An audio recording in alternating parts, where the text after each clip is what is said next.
A Brief History of the Empire, Part 2, by Stronach III, Imperial Historian. Volume 1 of this series described in brief the lives of the first 8 emperors of the Septim dynasty, beginning with the glorious Tiber Septim and ending with his great-grandniece Kintyra II. Kintyra's murder in Glen Point while in captivity is considered by some to be the end of the pure strain of Septim blood in the imperial family. Certainly it marks the end of something significant.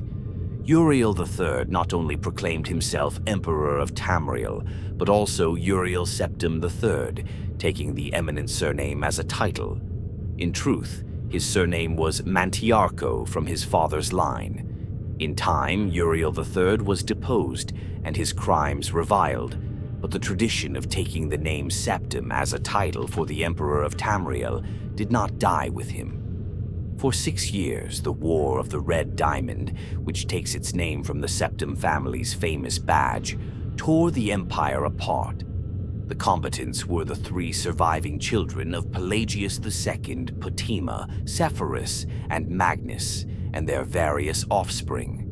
Potema, of course, supported her son Uriel III, and had the combined support of all of Skyrim and northern Morrowind.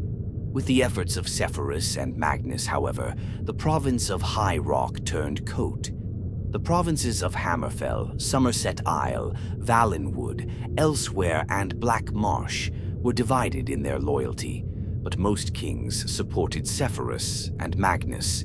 In 3E127, Uriel III was captured at the Battle of Ichidog in Hammerfell. En route to his trial in the Imperial City, a mob overtook his prisoner's carriage and burned him alive within it.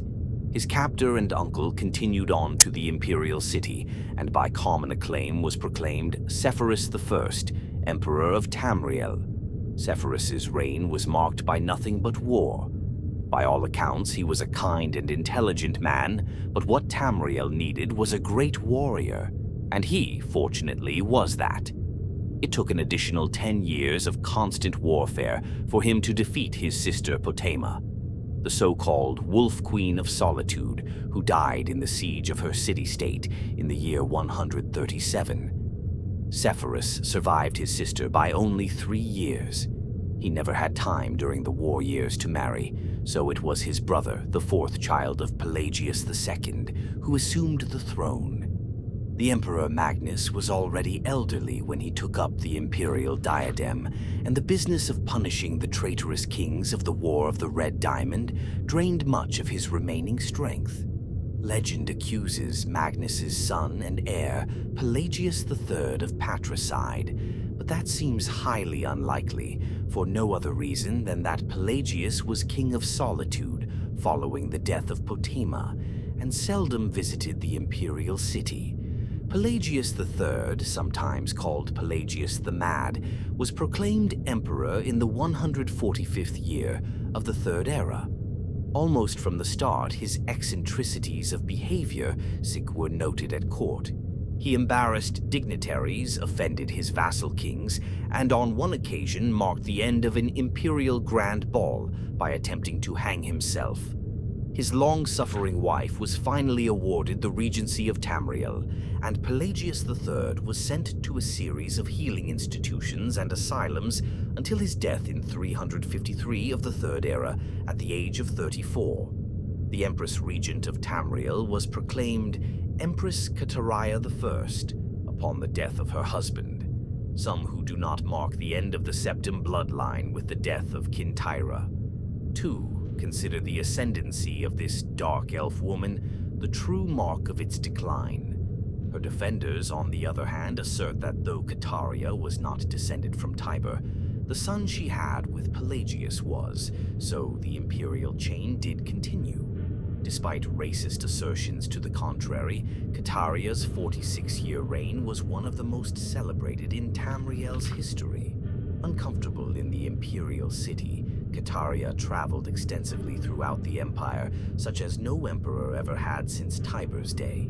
She repaired much of the damage that previous emperors, broken alliances and bungled diplomacy created. The people of Tamriel came to love their empress far more than the nobility did. Kataria's death in a minor skirmish in Black Marsh is a favorite subject of conspiracy-minded historians. The sage Montalius's discovery, for instance, of a disenfranchised branch of the Septim family and their involvement with the skirmish was a revelation indeed. When Cassander assumed the throne upon the death of his mother, he was already middle-aged. Only half-elven, he aged like a Breton. In fact, he had left the rule of Wayrest to his half-brother Uriel due to poor health.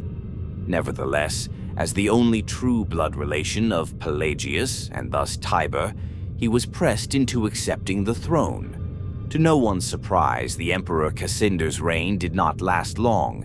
In 2 years, he joined his predecessors in eternal slumber. Uriel Lariat, Cassander's half-brother, and the child of Cataria the Fern, and her imperial consort, Galavera Lariat, after the death of Pelagius III, left the kingdom of Wayrest to reign as Uriel IV. Legally, Uriel IV was a septim. Cassander had adopted him into the royal family when he had become king of Wayrest. Nevertheless, to the council and the people of Tamriel, he was a bastard child of Cataria.